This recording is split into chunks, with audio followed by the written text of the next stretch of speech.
नमस्कार, मैं भास्कर तिवारी। आप देख रहे हैं UPNewsClick.com। आज हम पहुंचे हैं अम्बेडकर नगर के भीटी ब्लॉक की ग्राम सभा नगहरा में। हमारे साथ मौजूद हैं यहाँ के प्रधान प्रतिनिधि के रूप में भाई साहब। सारे सवालों का जवाब यही देंगे। प्रवासी मजदूर जब शहर से गांव की तरफ चले थे, रोजगार का संकट सबसे ज़्यादा पैदा हुआ था। लॉकडाउन के बाद गाँव के हालात कितने बदले? क्या जो प्रवासी मजदूर आए थे उनका राशन कार्ड ना होने के बावजूद भी उनको राशन उपलब्ध हो पाया था?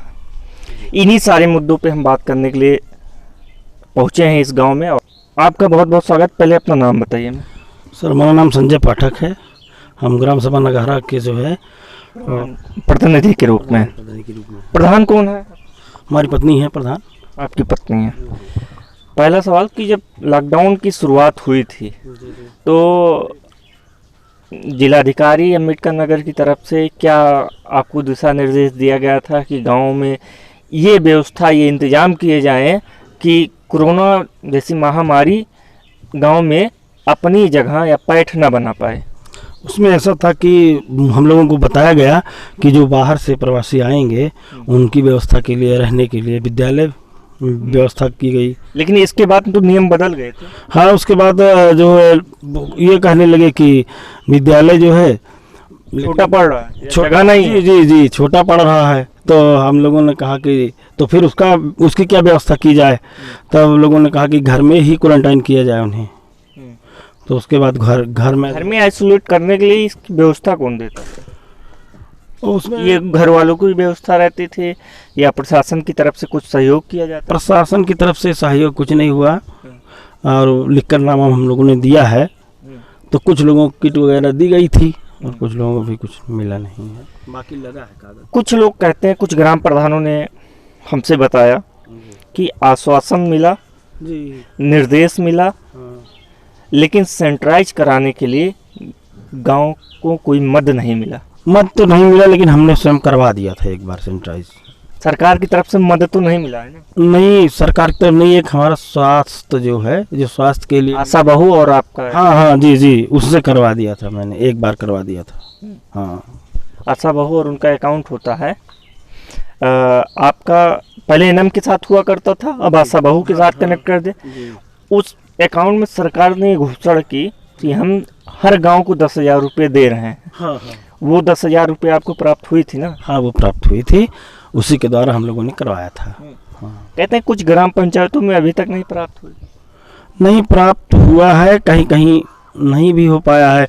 अगर पहले खर्च हो गया है वो मद और उसके बाद में ये सब हुआ तो वहीं रुका है। 5 साल में सिर्फ 10,000 ही आए हैं? नहीं, हर वर्ष 10,000 दिए जाते हैं। हर वर्ष आते हैं? हर वर्ष। जी हाँ। कुछ ग्राम पंचायतों में वो भी कहते हैं कभी आया ही नहीं, आज पहली बार आ रहा है आपकी बार। वो नई ग्राम पंचायतें होंगी, लेकिन पुरानी ग्राम पंचायतें लेकिन हर साल आता। मेरे यहाँ तो आता है, आपके यहाँ आता है ना? वही कंफर्म कर रहे हैं। अगले कुछ प्रवासी मजदूर जब गांव में आए थे तो उनको राशन कार्ड उपलब्ध नहीं था उनका। उनको राशन किस तरीके से उपलब्ध कराया गया? उनको जो है राशन कार्ड जो तत्कालिक रूप से बनाया जाता है उसको बनवा करके उन्हें जो है वेबसाइट खोली गई थी उनकी। जी हाँ, बनवाई गई थी। बनने के बाद 90 दिन लग जाते हैं अपडेट होने में। नहीं, उसमें कोई ऐसा प्रावधान नहीं था उसका कि क्योंकि आपदा का समय था, इसलिए जो है तत्काल उपलब्ध कराया गया सबको। तत्काल उपलब्ध कराया गया, मतलब आपदा की वजह से इमरजेंसी व्यवस्था की गई। इमरजेंसी व्यवस्था की गई, शासन द्वारा की गई। हाँ, नहीं तो सही नहीं। मनरेगा के मजदूर जो आए थे जी, उनको जब रोजगार उपलब्ध हुआ, जी हाँ, और जब उपलब्ध हुआ तो पलायन क्यों कर गए फिर से? दरअसल बात वहाँ पर वो जो है 500-600 रुपये मजदूरी मिलती थी उनको परिवार। यहाँ 200-250। यहाँ केवल 200 रुपये 201 रुपये मजदूरी है मनरेगा की। और 201 रुपये में कैसे करेगा कोई? बराबर काम उनको उपलब्ध हो पाता था। हाँ, यहाँ तो आए थे तो हम बराबर दिए हैं काम। हाँ, यहाँ बरसात की वजह से कहते हैं काम ही नहीं हो पाता है। तो नहीं, तो बरसात की वजह से तो सही है। जब ज़्यादा वर्षा हुई तो बंद कर दिया गया, लेकिन मजबूरी थी तो कुछ ना कुछ किया गया सरकार। अच्छा, अभी कुछ दिन पहले हमें सुनाई पड़ा था इसी ब्लॉक में या इसी जिले में कि ये प्रशासन की तरफ से आदेश हुआ कि 200 मजदूर पर डे लगाइए। हाँ, बिल्कुल हुआ था। कि मजदूरों को जो है किसी भी तरीके से इन्हें मजदूरी उपलब्ध कराई जाए, काम कराया जाए इनसे। 200 मजदूर, अरे 200 काम ही नहीं है तो कैसे हो? नहीं, काम था, नदी का काम था और जो है चकरोड थे और जो है जो खेतों को जो है। आपके यहाँ कितने मजदूर हैं? कितने मजदूर हैं आपके? हमारे यहाँ लगभग 400 कुछ मजदूर है। एक्टिव कितने हैं? एक्टिव तो कम है, कितने हैं लगभग? लगभग 100-150। जब 100 एक्टिव हैं तो 200 मजदूर आप कहाँ से लगा देंगे? नहीं तो जो बाहर से आए थे ना उनको मिला करके हो गया था। अब वो धीरे धीरे जा रहे हैं तो वो जब चले गए उसके बाद कैसे आप 200 मजदूर लगा देंगे? तो उसके बाद घटना तो इस बीच की है ना। नहीं तो उस वो नहीं हो पाएगा, कहाँ हो पा रहा है। तो क्या आप लोग जो प्रशासन ने आदेश दिया था, क्या उनको जवाब दिया आप लोगों ने? हमने जो है जो थे हमारे पास हमने लगाए, काम करवाए, बाकी जीरो करके जो है भिजवा दिए। जीरो करके भेजवा जी, क्या करें।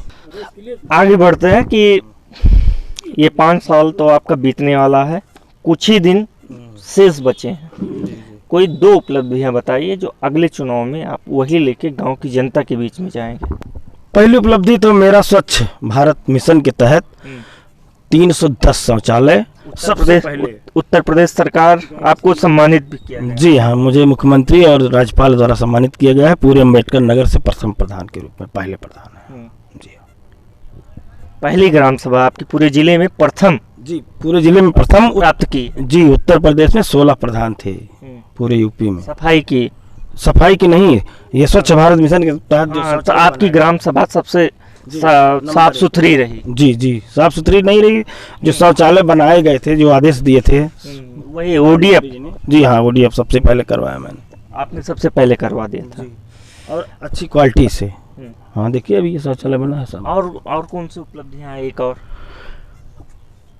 एक उपलब्धि है, जैसे शौचालय का देख लीजिए, वो शौचालय हो गया, सार्वजनिक सामुदायिक शौचालय। विद्यालय की जो है बाउंड्री मैंने नंबर 1 की करवाई है, बाउंड्री कराया है, सारी व्यवस्था विद्यालय की सही। प्रधानमंत्री जी की योजना आगे बढ़ाने का काम किया। जी हाँ, प्रधानमंत्री और मैंने वो मुख्यमंत्री आवास भी बनवाए हैं 2। जी हाँ। ये आवास प्लस में कितनी आए ना? कुछ सूचियां जारी हुई ना इसी बीच। 51 आए हुए। 51 लोगों का सारा काम पूरा होगा। जी हाँ, अभी पेमेंट रुका, धीरे धीरे मिलेगा ना, अब चालू होगा। कहते हैं पहले किस दीपावली के पहले मिल जाएगी। हाँ, देखिए अब अभी तो आई नहीं है, लेकिन हमारी तरफ से मैंने खाना पूर्ति लोगों के लिए चुनाव में जाने के लिए प्लस है। हाँ, बिल्कुल प्लस है। अगर जनता आपको दोबारा चुनती है, अगले वाले चुनाव में चुनाव होता है, जनता सर्वमत से आपको चुनती है, तो क्या वरीयता रखेंगे अपनी? वरीयता रखेंगे कि जिनके पास जैसे मकान नहीं है, गरीब हैं, उनका मकान उपलब्ध हो जाए और सड़कें अच्छी हो जाएं, नाली की व्यवस्था हो जाए। मैंने सड़कें भी बनवाई हैं जिला पंचायत अध्यक्ष महोदय से। मुख्य मार्गों को से जोड़ने का काम किया। हाँ हाँ, जो गांव के रास्ते हैं उन्हें मुख्य मार्गों से जोड़ने का। हाँ, मेरे गांव के चारों तरफ जो है काली रोड है, चारों तरफ। तारकुल रोड। और अभी जल्दी से जल्दी हमने जो है नाली की व्यवस्था की है। तो तारुण क्या करेंगे ये अगर दोबारा चुनती है तो? दोबारा चुनती है तो अभी कुछ व्यवस्थाएं बाकी हैं भाई, इस कार्यकाल में नहीं हो पाया, वही उसको पूरा करेंगे। हाँ। उसके बाद पब्लिक को बुला करके खुली बैठक करवाएंगे और कहेंगे कि जो चीज़ बहुत ज़रूरी चीज़ें हों उनको बताइए। बहुत बहुत धन्यवाद। ये थे ग्राम नगहारा के प्रधान प्रतिनिधि के रूप में, पत्नी जी प्रधान हैं। जो भी योजनाएं रहीं सरकार की, वो धरातल पे उतारने का काम किया है प्रधान जी ने। जो गांव के चकरोट खड़ंजे होते हैं उन्हें मुख्य मार्ग से जोड़ने का काम किए हैं। जो भी योजनाएं रह गई हैं, नहीं पहुंच पाई हैं, अगले कार्यकाल में पहुंचाने की पूर्ण कोशिश करेंगे। अगर जनता दोबारा चुनती है तो गांव का विकास सर्वप्रथम होगा एजेंडे में प्रधान जी के। अग्रिम शुभकामनाएं हम देते हैं कि जीत के आए दोबारा और गांव का विकास करें। धन्यवाद।